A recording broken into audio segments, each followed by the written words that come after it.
Deepti Gadaran joins me on the set for today's press review. Hi, Deepti. Hi, Jeannie. Lots of focus, of course, on Boris Johnson surviving that no-confidence vote yesterday. That's right. The feeling really is that the British Prime Minister scraped through by the skin of his teeth, Jeannie, and his narrow victory is really dominating the British papers today. Let's show you a sort of snapshot of all those front pages there. He's pretty much on every single British daily today. Some of those headlines there. Party's over, Boris. You see that one from the Daily Mirror. You have Wounded Johnson, Carry On Pinocchio. Before we get into the front pages, let's just show you a few of the illustrated press reactions too. I quite like this quirky cartoon from Graham Bandera. You have Johnson raising a toast, presumably to his victory, when in reality he is the one who's toast. And I like that picture of him etched into that piece of toast. Another quirky cartoon from The Guardian's Steve Bell, reprising that familiar image of Boris Johnson as a butt face.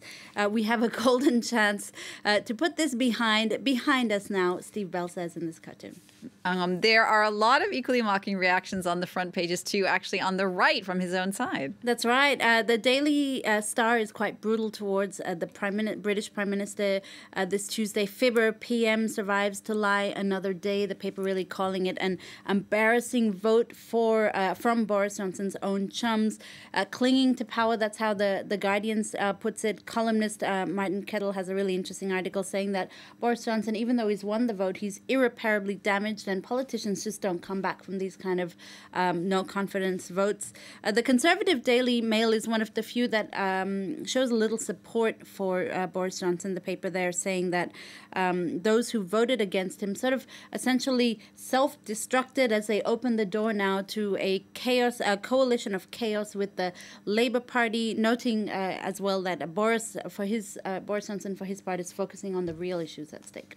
Deepti, tomorrow, June 8th, is going to mark 50 years since that unforgettable photo of a young girl running naked after South Vietnamese troops dropped a napalm bomb. Napalm Girl, that was her name. That's how it became known. The academic website, The Conversation, has that picture there just to remind us of that photo. She was 9 in this picture. Kim Phuc Phan Thi. She was snapped screaming naked by photographer Nick Ut as her city was bombed by napalm. The photo went on to win a Pulitzer Prize. It became really a defining image of the Vietnam War and the atrocities committed against children. In fact, Kim Phuc Phan Thi, that young girl who's obviously now a woman, looks back on that iconic photo in this really moving article for the New York Times today, where she says, you know, it's been 50 years. I'm no longer that napalm girl. But she does say that photo changed her life for better. She explains that after taking the picture, the photographer Nick Wood actually put his camera down, and then he wrapped her in a blanket and he got her medical attention. But it also changed her life for the negative. She had anxiety. She had body shame over the scars that she endured because of being burned by napalm. She also had to endure interview after interview and sort of unwillingly became a public figure or a public face of the Vietnam War. What's interesting in the article is she also compares those atrocities to atrocities against children now. For instance, she evokes the war in Ukraine. She also talks about the school shooting at Uvalde in Texas, saying that these kind of pictures are important because they force us to confront these violent realities head on, Jeannie. Deepti, The Guardian today is looking at the worrying disappearance of one of its longtime contributors deep in the Amazon forest. That's right. Dom Phillips, he's a longtime Guardian contributor. He vanished on Sunday morning alongside a colleague while traveling by boat through the Javari region of the Amazonas state in Brazil. This region is believed to be home to some of the most uncontacted tribes in the world. He was actually reporting for a book that he's writing about conservation.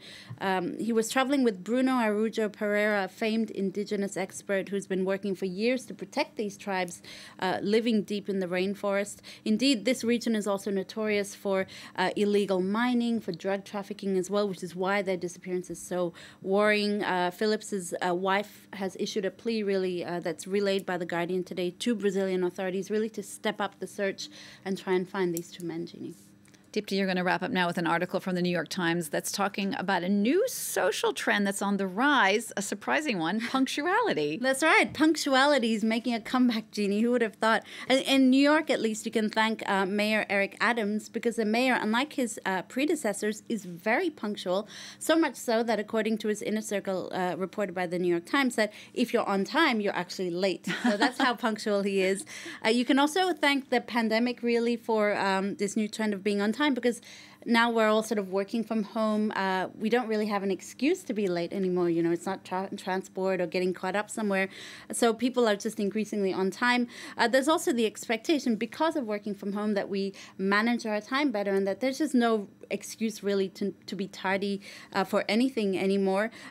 And beyond that, there's also this sort of mentality that people don't want to waste time anymore. One person is quoted by the New York Times as saying, you know, I'm here to get things done, no chit-chat. There's also that horrible shame of opening the Zoom call and everyone else is there except you. Dipti, thank you for that. Dipti Gadon to that look at today's press review.